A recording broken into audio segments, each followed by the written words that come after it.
A special stewed chicken and olives for Sunday dinner with the family.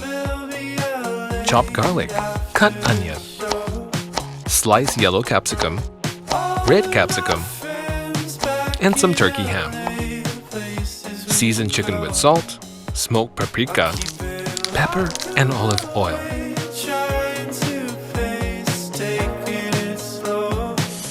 Then, sear until all sides are brown. Saute all the other ingredients until onions are soft. Add pepper, tomato puree, mixed olives, lemon juice, and lemon slices. Finally, add the seared chicken and tomatoes on vine.